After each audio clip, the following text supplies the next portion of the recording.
story of the Primeiro Comando da Capital, the PCC, cannot be told without first understanding the absolute abyss from which it was born.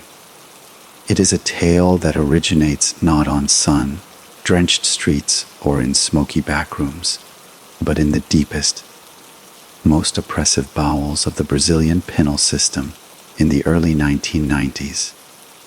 To comprehend the emergence of Marcos Williams Camacho as a foundational figure, one must mentally and emotionally transport themselves to the Taubaté Penitentiary, a name that still evokes a shudder among those familiar with Brazil's carceral history. This was not a facility designed for rehabilitation or even humane containment. It was an engine of dehumanization, a concrete monument to state neglect and societal abandonment. Imagine the overwhelming sensory assault, the relentless tropical heat, magnified by poor ventilation, creating a sauna-like atmosphere where the walls themselves seemed to sweat. The air was a permanent, pungent cocktail of unwashed bodies, industrial disinfectant that failed to mask underlying decay and the faint, ever-present metallic hint of despair.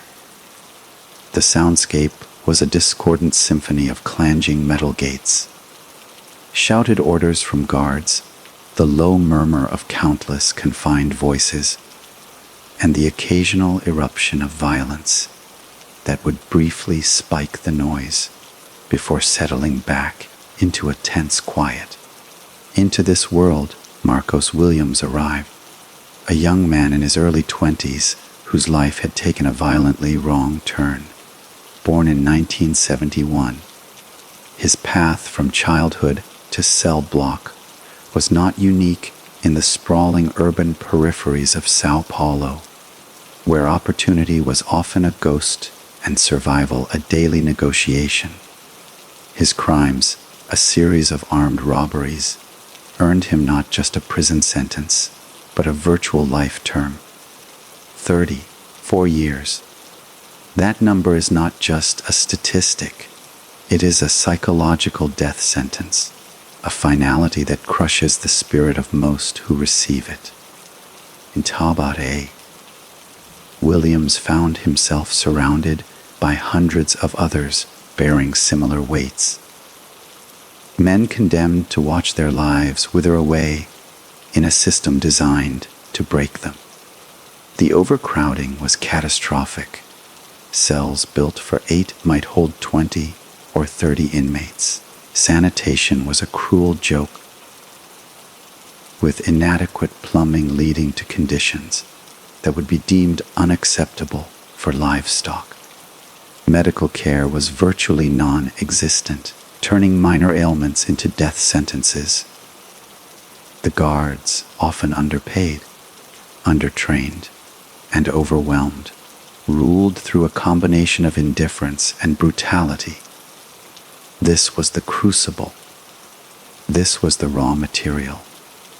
This utter void of dignity, this complete abdication of the state's duty of care, created a vacuum, and nature, along with human society, abhors a vacuum. In the absence of order, a new order must form. In the absence of justice, a perverse form of justice will be invented. In the absence of a community, a brotherhood will be forged in shared suffering. The stage was set not for a riot, not for a simple protest, but for something far more profound and enduring. The degradation was so total, so systematic, that it became the unifying thread for every man there. They were no longer just thieves, or robbers, or drug dealers. They were all, first and foremost, the discarded. It was from this profound, collective realization of abandonment that the first whispers of something else began to stir.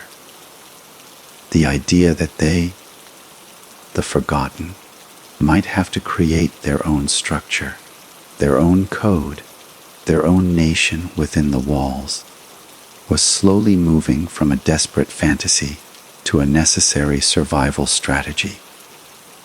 And it was within this nascent, unformed energy that the character of Marcos Williams began to resonate. He was not the oldest, nor necessarily the most physically imposing, but his lengthy sentence meant he had nothing left to lose from the system's perspective, and perhaps everything to gain by challenging its very foundation from within. The pressure in Taubaté was building daily, an invisible steam seeking a release valve. The question was no longer if something would happen, but what form it would take. And who would have the clarity of vision to give that simmering rage a shape and a name? The old rules of the outside world, of social class, of neighborhood rivalries, of petty criminal hierarchies, began to melt away in the face of this shared existential threat. A new identity was needed, one that could transcend individual crime and individual sentence. The catalyst for transformation often arrives cloaked in tragedy, a single, stark event that crystallizes vague discontent into unyielding purpose. For the men festering within Taubaté, that event was the massacre of 111 inmates at the Casa de Detenção de São Paulo, the Primeiro Penitentiary, in October of 1992, the news of the massacre, where military police stormed the prison following a riot and executed inmates indiscriminately. Even those who had surrendered and were naked and unarmed did not simply filter into Taubaté. It exploded like a shockwave through the population. The details were gruesome, whispered from cell to cell, each rumor more horrifying than the last. It wasn't just a prison crackdown, it was a statement, a demonstration that their lives, already deemed worthless by neglect, could be extinguished with impunity by the state itself. The message was chillingly clear. You are not just prisoners, you are disposable. This external atrocity confirmed their deepest, darkest fears about their place in the world. The simmering pressure within Taubaté now had a focal point, a shared trauma that bound every inmate together regardless of their individual crimes. It was in this atmosphere of grief, fury, and a profound sense of existential threat that a pivotal meeting was convened. The location was as symbolic as it was practical, the prison's soccer field. This sliver of open space, meant for brief respite, became the birthplace of a revolution. Here, a group of inmates, representing various factions and backgrounds from within the prison population, gathered not to play a game, but to draft a new set of rules for survival. Among them was Marcos Williams. The discussions were deadly serious. They recognized that their previous disunity was their greatest weakness. Petty disputes and gang rivalries made them easy prey for a system that sought to control them through division. The solution, they argued, was to create a single, unified entity. This entity would not be a traditional gang, concerned with territory or drug sales on the outside. Its primary battlefield was the inside. Its primary enemy was the prison administration and the state's brutal apparatus. Its primary goal was the protection, dignity, and mutual support of its members. From these discussions, core principles emerged, principles that would harden into an unbreakable code. The concept of pixelasao, a term derived from povo, say people, but meaning something closer to our fellow inmates, was enshrined. Every prisoner was, first and foremost, part of this collective. Betrayal of this collective would become the ultimate sin. They also established a radical financial principle, a common fund.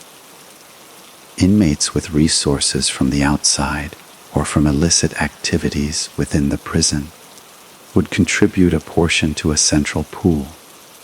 This fund was revolutionary. It would be used to support the families of imprisoned members on the outside, ensuring their wives and children were cared for. It would pay for lawyers to fight their cases. It would procure better food, medicine, and basic necessities within the prison, effectively creating a parallel welfare state where the official one had utterly failed. This was not charity, it was strategic solidarity. It bound the members together with chains of mutual obligation that were stronger than steel. They needed a name, a banner under which this new philosophy could march. They chose one with deliberate, defiant gravity: Primeiro Comando da Capital, the first command of the capital. It was a statement of primacy and of place. They were the first of their kind, a new order, and they were of the capital, Sao Paulo, asserting an identity tied to the very heart of the state that sought to crush them. Marcos Williams, by virtue of his forceful personality, his lengthy sentence which gave him a long-term perspective, and his apparent commitment to these nascent ideals, became one of the central figures in this founding circle. He was not a sole founder. The PCC was conceived as a collective project from its inception, a direct rejection of the top-down hierarchies they suffered under. But he was a key architect, helping to translate raw anger into a structured ideology. The initial group was small, perhaps a few dozen men standing on that soccer field, but the idea they planted was a seed in fertile, poisoned ground. They drafted a formal statute, a constitution of the condemned. This document outlined the rules, the structure, and the severe penalties for disobedience. The PCC was now more than an idea. It was an institution with bylaws, established in the unlikeliest of boardrooms. The initial focus was purely internal, governing their own conduct, settling disputes among themselves without involving the guards, and organizing resistance against the prison administration's worst excesses. They began to enforce a new peace among the inmate population, a peace maintained not by guards, but by the collective threat of the command. For the first time, a prisoner facing exploitation or violence from another inmate could appeal to a higher authority that was not part of the official system. Justice, however brutal its form, was now internally administered. This immediate, tangible benefit, a measure of security and order in a world of chaos, was the PCC's most powerful recruiting tool. The news of this organized resistance, this prisoners' union, began to spread like wildfire, not just within Taubaté, but to other penitentiaries across Sao Paulo. The despair was beginning to curdle into a dangerous, organized potency. The early life of the Primeiro Comando da Capital was a fragile, clandestine struggle for existence. A whispered campaign fought in the shadows of Taubaté's corridors and cells. The founding statutes were not merely theoretical documents. They were operational manuals for survival, and their implementation required a discipline far more stringent than that imposed by the prison guards.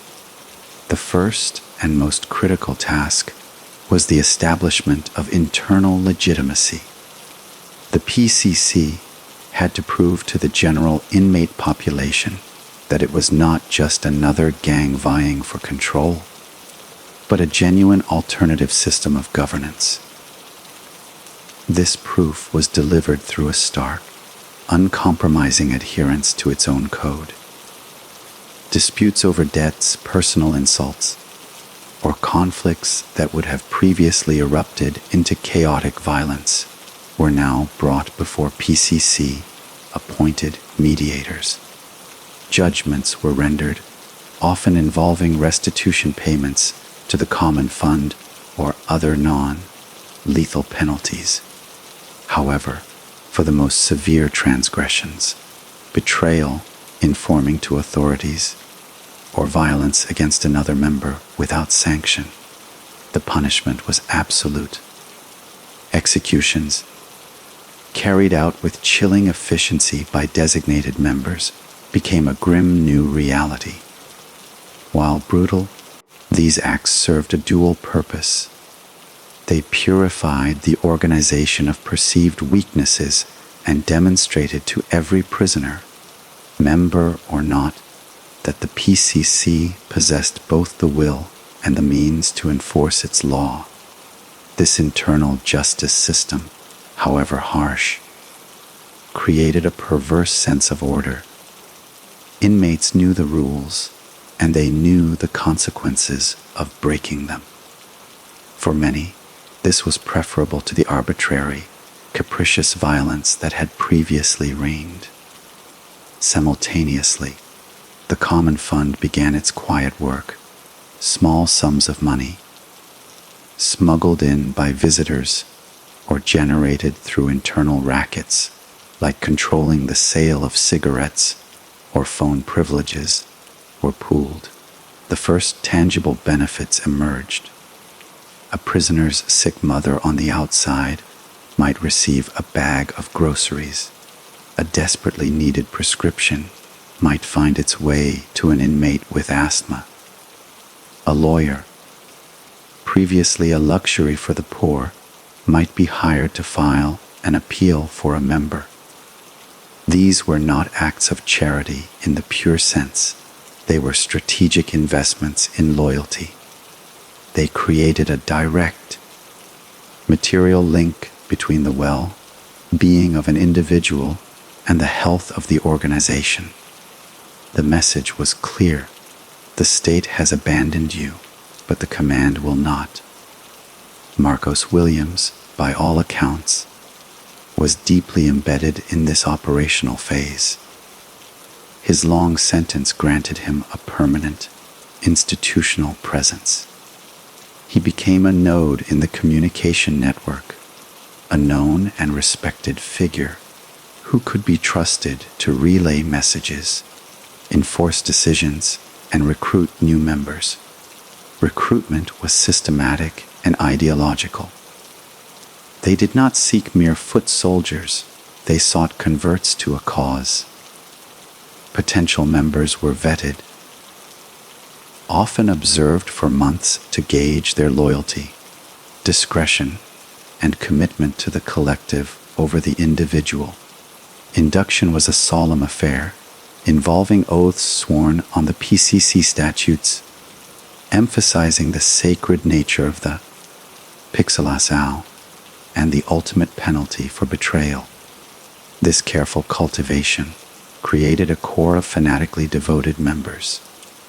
Crucially, the PCC's leadership, including Williams, understood that their power could not be confined to a single prison. The Carandiru massacre had shown them that their struggle was systemic. Thus, they initiated a daring and ingenious strategy, the deliberate dissemination of members. Through legal transfers, often requested or engineered via their growing network, or by ensuring new arrestees from Sao Paulo's peripheries were already briefed on the PCC's existence. They began seeding their ideology into other penitentiaries. A member transferred from Taubaté to another prison was not just a relocated inmate, he was an apostle, carrying the statutes and the methodology with him. He would make contact with other disaffected inmates, spread the philosophy of unity and resistance, and establish a new cell or syntonia of the organization. This cellular structure was key to its resilience. Each prison unit operated with a degree of autonomy, led by a locally appointed sentencier or coordinator, but all answered to the overarching principles and eventually to a central leadership council. This made the organization incredibly difficult for authorities to decapitate. Cutting off one head simply led to the rise of another within the same body. The PCC was evolving from a prison gang into a decentralized insurgency operating within the penal system. Its influence began to manifest in coordinated actions. Hunger strikes or work stoppages would suddenly erupt simultaneously in multiple, geographically separated prisons, demanding better food or an end to guard brutality. These were not spontaneous riots. They were calculated demonstrations of power and communication, proving to the authorities that the inmates were now acting in concert under a single banner. The prison administration, initially dismissive of the Inmates Club, began to take alarmed notice. They found their traditional tools of control, isolating ringleaders, punishing collectively, increasingly ineffective. The ringleaders were everywhere and nowhere. Punishing one block would lead to retaliation in another. A new, sophisticated, and menacing intelligence was at work within their walls.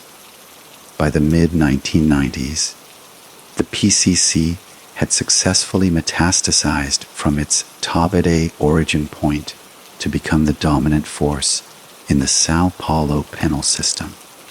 It had created a state within a state, complete with its own laws, economy, judiciary, and foreign policy of expansion. And at the heart of this burgeoning, shadowy nation, individuals like Marcos Williams were no longer just inmates serving time. They were founding fathers of a dark republic, their authority growing with every new cell established, every dispute resolved, and every family supported on the outside. Their gaze, however, was beginning to shift from the confines of their cells to the world beyond the walls. The evolution of the Primeiro Comando da Capital from a prison-based mutual aid society to a criminal empire of staggering proportions was not an accident of history. It was the inevitable consequence of its own success and the brutal logic of its environment. By establishing control over the internal dynamics of Sao Paulo's prisons, the PCC had created a formidable power base, but it was a power base with a voracious and expensive appetite. The common fund, the lifeblood of the organization, demanded a constant and growing influx of capital. The small-scale rackets within prison walls, control of visiting room concessions, gambling rings, protection fees were insufficient. They needed a macroeconomic solution. Furthermore, the PCC's core philosophy of protecting the pixelação extended logically to the outside world. Members' families needed consistent support. lawyers' fees were exorbitant. The goal of improving conditions inside required bribing guards and officials, a costly enterprise. The organization faced a stark choice: remain a purely defensive, inward-looking entity and risk stagnation, or project its power outward to finance its revolution. It chose projection. This decision marked the most critical turning point in its history, transforming it from a rebellious prison union into a hybrid entity, part insurgent group, part multinational crime syndicate. The bridge between the inside and the outside was its own membership. Inmates with connections to street gangs, drug trafficking networks, and robbery crews on the outside began to formalize those connections under the PCC banner. The organization provided what these disparate criminal elements lacked: structure, discipline, a code of conduct, and, most importantly, a fearsome reputation for enforcement. In return, these external operations would tithe a significant portion of their profits back to the common fund. Now functioning as a central criminal treasury, the PCC's first major foray into large-scale external finance was the systematic takeover of the drug trade in the peripheries, the vast, underserved suburbs of Sao Paulo. They did not necessarily replace every local dealer. Instead, they offered a franchise model. Neighborhood gangs could continue their operations, but they now did so under PCC license. This involved paying a tax for the right to operate in a given area. In exchange, the PCC provided wholesale connections to drug suppliers, often brokering deals directly with Bolivian and Paraguayan producers, ensuring a cheaper and more reliable product. More crucially, they offered dispute resolution and protection. If a rival gang tried to encroach on a PCC-licensed area, the organization would mobilize its internal and external resources to retaliate with overwhelming force. This brought a grim form of stability to the chaotic world of street-level drug dealing. Turf wars diminished as the PCC's monopoly grew, not out of peace, but out of the terrifying certainty of retaliation. This expansion was meticulously coordinated from inside prison walls using smuggled cell phones. Coded messages passed through lawyers and visitors, and the movement of transferred inmates who carried strategic orders. Marcos Williams, by virtue of his seniority and foundational status, was undoubtedly part of these strategic deliberations. His long sentence made him a permanent fixture of the prison-based command structure, a strategic planner thinking in terms of decades, not days. The PCC's move into the drug trade was paralleled by its entry into other lucrative criminal enterprises. Bank robberies, cargo truck hijackings, and kidnapping rings began to show signs of heightened sophistication and coordination, hallmarks of PCC involvement. The organization acted as a criminal venture capital firm and a regulatory body. A crew planning a major bank heist could apply to the PCC for funding for weapons and vehicles. If approved, the crew would receive the capital, but would be obligated to follow PCC protocols and, of course, surrender a sizable cut of the proceeds. Failure to comply, or worse, skimming from the profit, would result in sentences passed by the PCC's internal tribunal, with executioners dispatched from within the ranks. This vertical integration of crime was unprecedented in Brazil.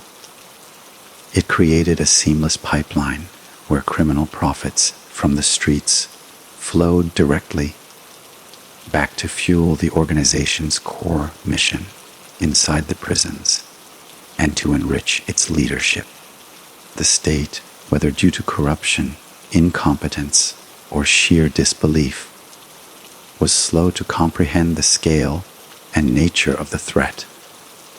They were still fighting isolated gangs and prison riots, not a unified, ideologically driven corporation with a captive army of loyalists. The PCC's duality became its greatest strength. On the inside, it was a government providing services and security. On the outside, it was a ruthless, profit-driven conglomerate. The two halves fed each other in a vicious cycle.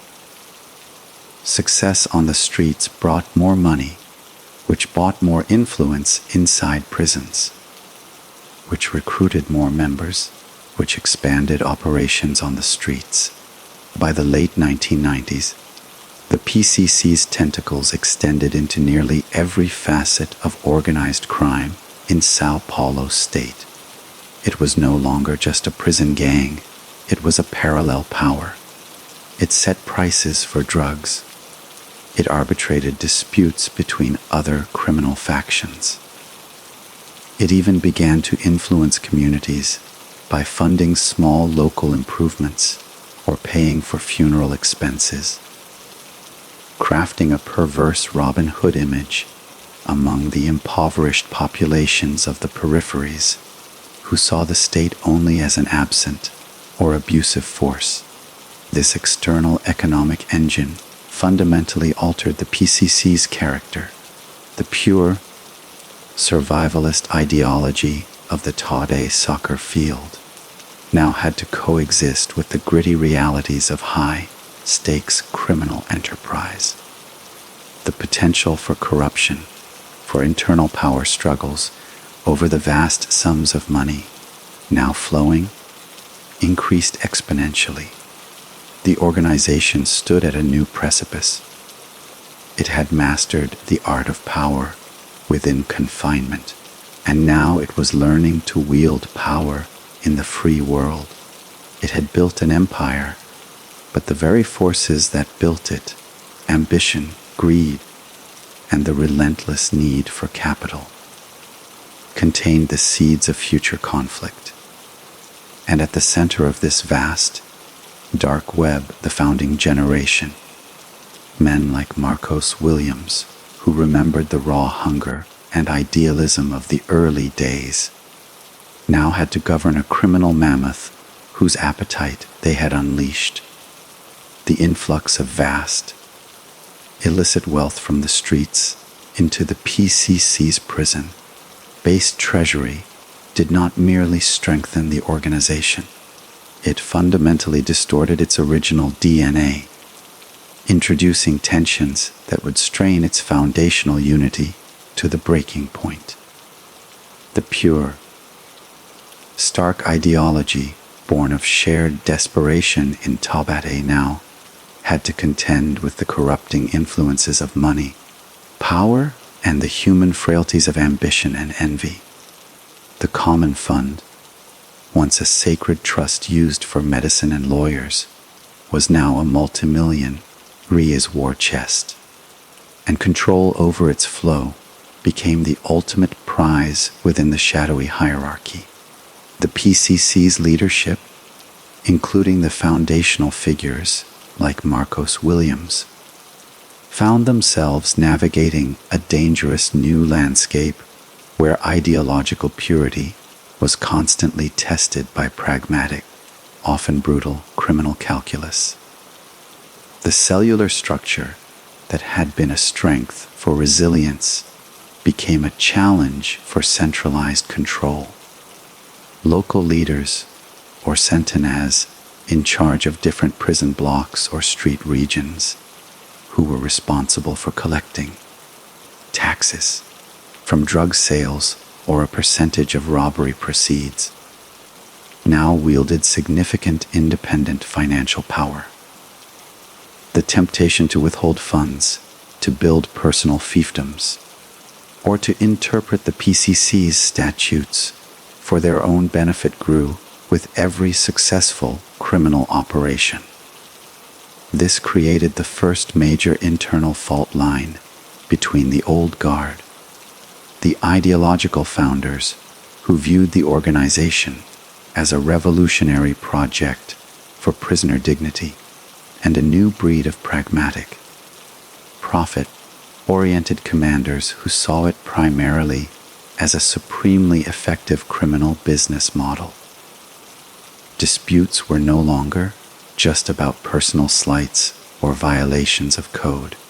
They were about resource allocation, territorial rights, and the division of spoils. The PCC's internal justice system, once a tool for creating order, was now increasingly deployed in vicious internal power struggles. Accusations of embezzlement, disloyalty, or operating unauthorized criminal ventures became pretexts for the elimination of rivals. The executions, once public demonstrations of the command's unwavering law, sometimes became covert assassinations of ambitious underlings or even senior figures perceived as threats. Marcos Williams, as a respected founder with a long-term perspective, likely found himself in the difficult position of an elder statesman trying to mediate between these burgeoning factions, to remind them of the core principles that had lifted them from the abyss. But the gravitational pull of money was immense. Furthermore, the organization's very success made it a target for intense state scrutiny. The police and prison authorities, finally comprehending the scale of the threat, began aggressive counter-intelligence operations. They sought informants, planted listening devices, and attempted to isolate and transfer key leaders to high-security federal prisons. This external pressure forced the PCC's leadership to become even more secretive and security-obsessed, which in turn bred paranoia within the ranks. A member who was suddenly transferred to solitary confinement might be viewed with suspicion, seen as possibly cutting a deal with authorities.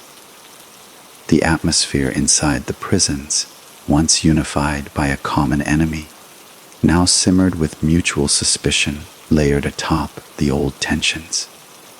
The PCC had to manage a dual existence, a quasi-government for its members and a ruthless corporation fighting a covert war against the state and, increasingly, against internal dissent.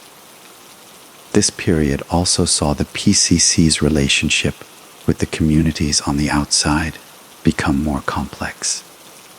While some in the peripheries still viewed them as a necessary evil or even benefactors, providing a grim order where the state did not, their methods were undeniably brutal. The enforcement of their drug monopoly often involved the murder of recalcitrant local dealers or innocent bystanders caught in crossfire. Their taxation of every facet of illicit life could feel like an oppressive extraction to those at the bottom of the chain. The Robin Hood image was carefully cultivated but inherently fragile, constantly undermined by the violent realities of their business. Internally, debates surely raged about this balance. Should the organization invest more in community relations to secure its long-term base of support, or should it focus solely on maximizing profit and power? The answers to these questions were not unanimous, leading to different approaches by different regional bosses. further fragmenting the organization's coherent identity. By the turn of the millennium, the PCC was a behemoth, but it was a behemoth with growing pains. It had achieved what seemed impossible. It had unified the prison population of Brazil's richest state and built a financial engine to sustain it. But the forces it had unleashed, the hunger for wealth, the intoxication of power, the jealousy between commanders, threatened to tear it apart from within.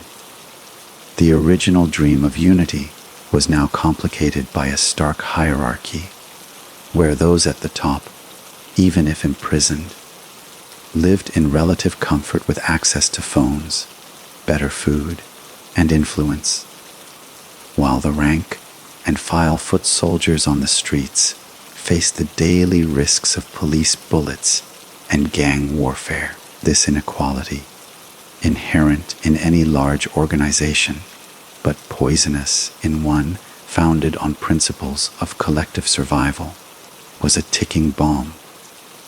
The stage was set for a period of internal convulsion, where the PCC would have to prove whether its structure and ideology were strong enough to contain the very human sins of greed and ambition, or whether it would succumb to them, fragmenting into warring factions. And in this high-stakes environment of wealth, paranoia, and shifting loyalties, the fate of foundational figures like Marcos Williams became inextricably linked to the volatile currents of the monster they had created. The defining external crisis that would test the PCC's hardened shell and reveal the fractures within arrived not from the police, but from a rival entity emerging from its own shadow.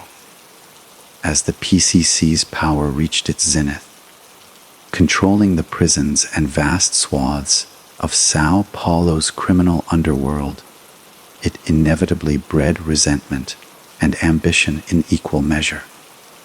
The story of the PCC's first great schism is intrinsically linked to the rise of a man named Cesinha, or S.A. Ruggio Roberto de Souza, and his creation, the Segundo Comando da Capital, the second command of the capital. The genesis of this rupture lay in the very success and subsequent internal politics of the PCC. Cesinha, a high-ranking and ambitious member, reportedly clashed with the PCC's central leadership over a fundamental issue: the distribution of the organization's enormous wealth and the direction of its power. He represented the faction that felt the original ideological goals were being subsumed by greed, and that the leadership had become a distant, self-serving elite, hoarding resources that should flow more freely to the rank and file members and their families on the outside.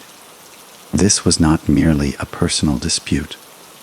It was a rebellion couched in the language of the PCC's own founding principles. Cesinha accused the leadership of betraying the Pixelação, of becoming the very kind of oppressive authority they had sworn to resist.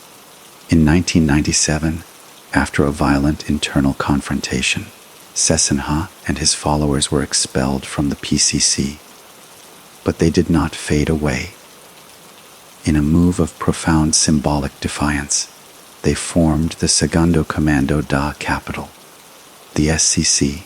The name itself was a declaration of war, a direct challenge to the PCC's primacy and legitimacy. It stated unequivocally that the first command had lost its way, and a second, truer command was necessary to reclaim the original mission. The creation of the SCC ignited a bloody civil war within Brazil's prison system and on the streets of Sao Paulo. A conflict more brutal and intimate than any battle with the police. This was fratricide on a massive scale. Lines were drawn not just between two organizations, but within prisons, within cell blocks, and even within neighborhoods where families and former associates now found themselves on opposite sides of a deadly divide. The PCC's leadership, including figures like Marcos Williams, faced an existential threat. This was not an external enemy to be unified against.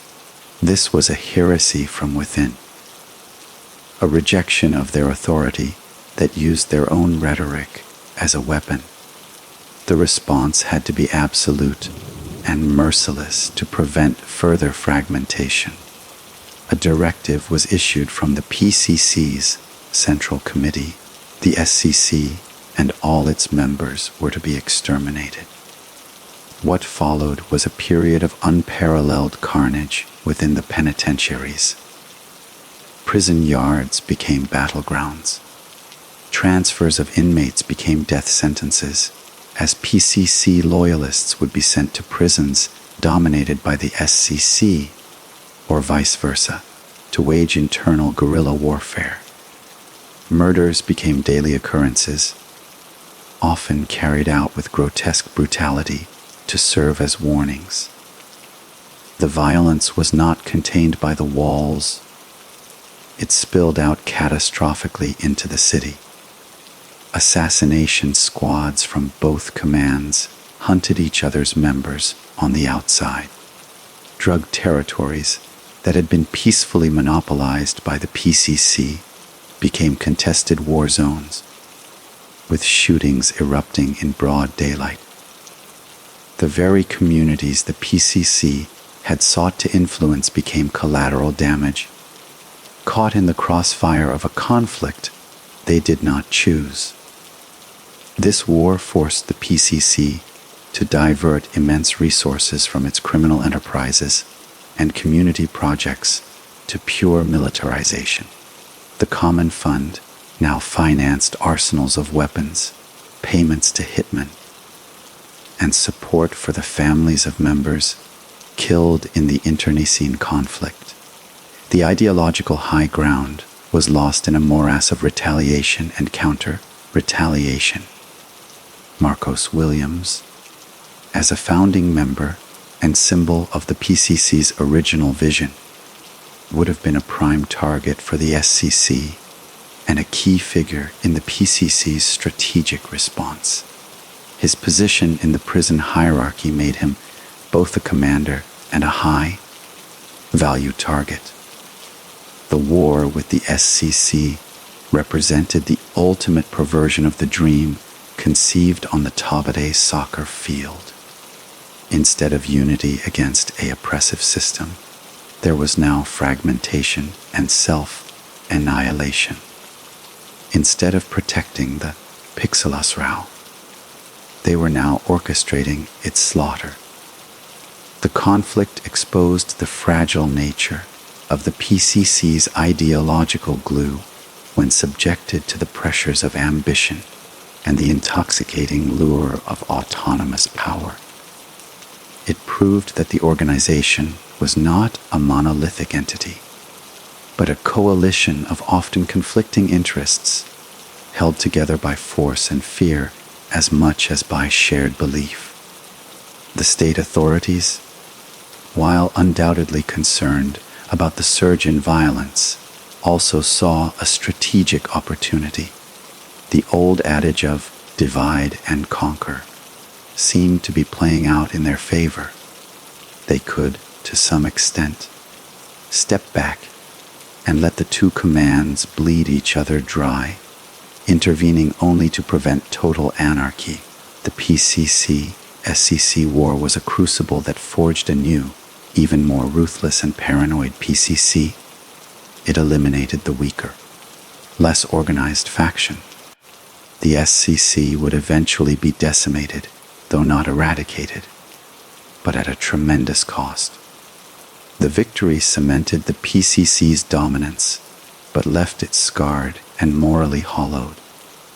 The experience taught the leadership that absolute, iron-fisted control and the ruthless elimination of dissent were not just options, but necessities for survival.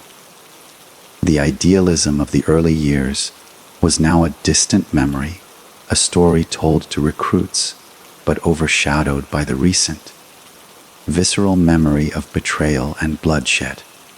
For a founder like Marcos Williams, this period must have been one of profound disillusionment and heightened danger. The brotherhood he helped build was cannibalizing itself. The principles were being upheld through their violent negation. He was no longer just an inmate serving a sentence. He was a general in a vicious internal war, where the enemy looked just like him, spoke the same language, and had once sworn the same oaths. The outcome of this war would set the stage for the next, even more dramatic phase of the PCC's history, and it would directly shape the final, violent years of Williams' own life. The aftermath of the war with the Segundo Comando da Capital left the Primeiro Comando da Capital in a position of undisputed but deeply scarred dominance. The victory had purged the organization of its most vocal internal critics and demonstrated the devastating cost of rebellion. But it also attracted a new, more focused, and technologically sophisticated form of state repression. The Brazilian authorities, realizing they could no longer dismiss the PCC as a mere prison gang, began to treat it as a national security threat akin to an insurgent group or a terrorist organization. This shift in perspective led to the creation of specialized police task forces, increased electronic surveillance, and a concerted strategy to decapitate the organization by targeting its foundational and operational leadership. For the old guard like Marcos Williams Camacho, this meant that their status shifted from influential inmate to high, value strategic target. The relative sanctuary of the prison walls, where they had built their empire, began to feel increasingly like a gilded cage under a microscope. Every visit, every phone call smuggled in, every transferred command could be a potential leak monitored by police intelligence. The state's new strategy was multifaceted: isolate the leaders, intercept their communications, gather forensic financial evidence from their external operations, and turn lower, ranking members into informants by offering sentence reductions or protection for their families. The pressure was immense and unrelenting. Within this pressurized environment, the PCC's leadership had to adapt once more, becoming even more clandestine, communicating in increasingly complex codes and relying on a shrinking circle of trusted lieutenants. Paranoia, a constant companion in the criminal world, reached fever pitch. Any deviation from routine, any failed operation on the outside, could be interpreted as a sign of betrayal from within. It was in this climate of external siege and internal suspicion that the specific events leading to the death of Marcos Williams began to unfold. By the early 2000s, Williams was not just a founder, he was a living legend, a symbol of the PCC's origin story and its enduring power. This very symbolism made him a liability as much as an asset. To the state, he was a trophy, a key that could unlock the organization's early history and potentially provide testimony against others. To potential rivals within the PCC's own complex hierarchy, his foundational authority could be seen as an obstacle to their own ascension, especially in an organization that was becoming less about ideology and more about the cold, hard control of lucrative criminal markets. The official narrative from authorities would later suggest that Williams was involved in planning a major coordinated offensive from within prison. A series of actions designed to demonstrate the PCC's undiminished power and force concessions from the state. Whether this was true or merely a pretext for action against him is lost in the fog of war between the state and the syndicate. What is known is that on February 2, 2002, Marcos Williams Camacho was transferred from his prison unit to the maximum security prison of President Wenceslao, a facility used to house the most troublesome and high-profile inmates. Such transfers were routine tools for breaking inmate networks, but they were also periods of extreme vulnerability. The journey between prisons, the processing into a new, unfamiliar environment controlled by different guards. These were moments when the protective bubble of the inmate's established power base was at its weakest. It was during this period of transition, on February 24, 2002, that the official report states Marcos Williams was killed in his cell. The circumstances provided were stark and simply, he was the victim of a prison riot, a sudden eruption of violence. In the chaotic environment of a Brazilian prison, especially one housing enemies from rival factions, such an explanation was plausible on its surface. However, nothing involving a figure of Williams' stature could ever be so simple in the shadowy world he inhabited. The lack of detailed investigation, the convenient timing following his transfer, and the immense symbolic value of his elimination gave immediate rise to a thicket of enduring theories. The first and most direct theory points the finger at the state itself. A targeted assassination disguised as riot chaos would be a brutal but effective decapitation strike, removing a key ideological and strategic pillar of the PCC without the lengthy and uncertain process of a trial. It would send a clear, terrifying message to the rest of the leadership. The second theory implicates the PCC's own internal dynamics. With the SCC war fresh in memory, Williams could have been seen as an obstacle by a newer, more pragmatically ruthless faction within the PCC, who viewed the founders as relics of a bygone, less profitable era. His elimination could have been an internal coup, sanctioned or unsanctioned by the Central Committee, to clear the path for a new generation of leadership less bound by the old statutes and more focused on pure criminal expansion. A third, hybrid theory suggests collusion, that elements within the state apparatus facilitated access for PCC rivals or orchestrated conditions that made the murder inevitable. The truth of that day in cell block 5 of President Wenceslao prison is likely known only to a handful of men, most of whom are now dead or forever silent. What is undeniable is the result at the age of 31. Marcos Williams Camacho, founding member of the most powerful criminal organization in the history of Brazil, was dead. His death was not the end of the PCC, far from it.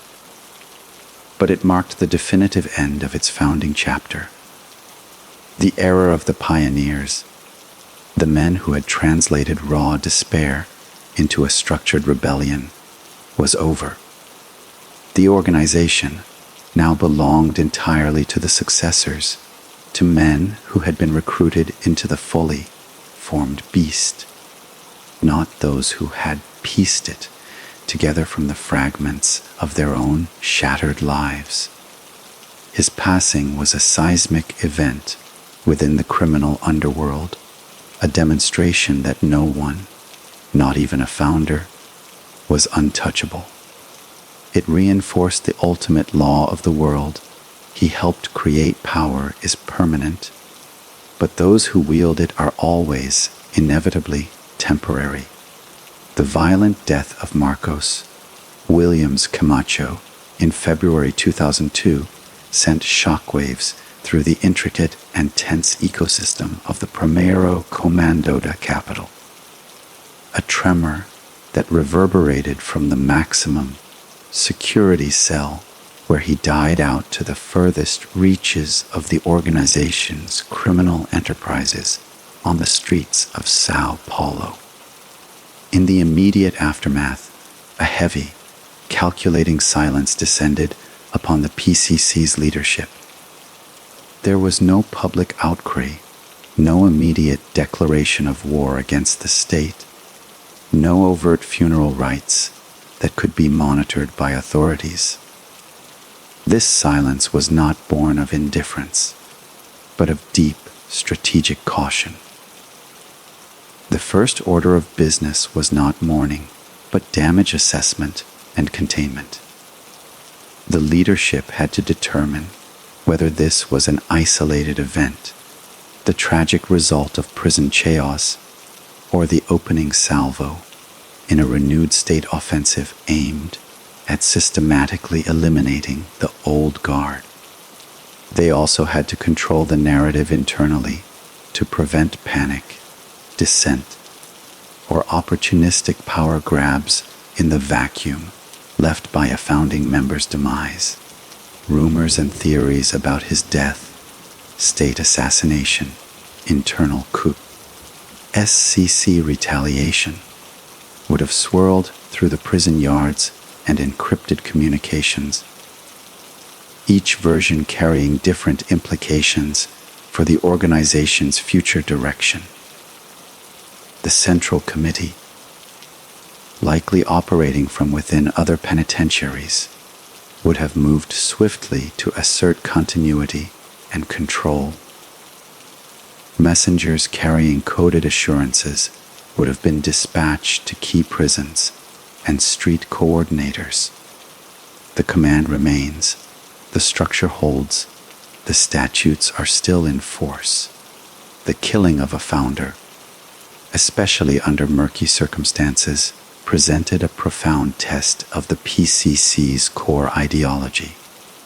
If the Pixelas now was truly sacred, then such a loss demanded a response, a retaliation to uphold the honor of the collective and demonstrate that no attack on a member, let alone a founder, would go unanswered, however a direct, overt war against the state apparatus in the wake of the killing could have been suicidal, inviting a massive crackdown that might cripple the organization.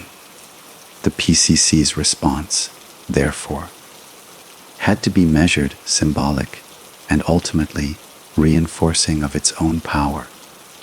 It is widely believed that the period following Williams' death saw a consolidation of power under a new, more collegiate yet ruthless central leadership, often referred to as the Senior Council or the Circle, which included figures like Geliao and Marcola. This new leadership was less about charismatic founders and more about a faceless, bureaucratic directorate of crime. They represented the second generation, men who had risen through the ranks of the fully formed PCC, adept at its blend of ideology and brutal commerce. For them, Williams' death was a lesson, not just a loss. It underscored the need for even greater operational security, for the absolute insulation of the top leadership from direct exposure, and for a strategy that made the organization itself immortal, independent of any single individual. The official state narrative of a riot-related death was, in all likelihood, met with cold skepticism within the PCC. Whether they believed it was a state hit or an internal betrayal, the conclusion was the same: the walls were no longer a perfect shield. This realization accelerated strategic trends that were already underway. First, it intensified the push for greater control over the prison staff through corruption and intimidation, ensuring that such chaos could be managed or prevented in key facilities housing leadership. Second, it likely accelerated the process of outsourcing violence and decision making to trusted lieutenants on the outside, creating even more layers of insulation between the command council and the execution of orders. Third, and perhaps most significantly, it reinforced the need for the PCC to project power in ways that were so disruptive to public order that the state would think twice before targeting another high-value leader. The organization began to plan not just criminal ventures, but acts of mass psychological warfare against the state.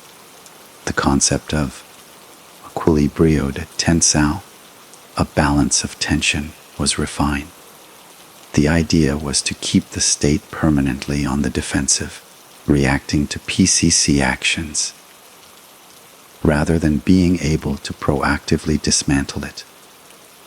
If the state moved against them in the prisons, the PCC would respond with orchestrated violence on the streets and vice versa. This strategy would find its most terrifying expression in the years to come. In the shorter term, the PCC may have orchestrated a series of targeted retaliatory acts, the assassinations of police officers or prison officials believed complicit, or a sharp, coordinated uptick in violence in strategic neighborhoods to reassert its dominance and test the state's resolve. These would not be publicly claimed, but their pattern and timing would send an unmistakable message to those in the know. The death of Marcos Williams, therefore, did not weaken the PCC in a perverse way. It strengthened its operational resolve and hardened its strategic heart. The organization shed the last vestiges of its identity as a rebellious prisoners' union and fully embraced its destiny as a clandestine, hybrid criminal state. The founding myth remained powerful for recruitment, but the day-to-day governance became colder, more corporate, and more devastatingly effective. The man was gone, but the machine he helped build was now fully automated, its gears lubricated not by idealism, but by the lessons of betrayal, state repression, and the sobering finality of a founder's death in a lonely cell.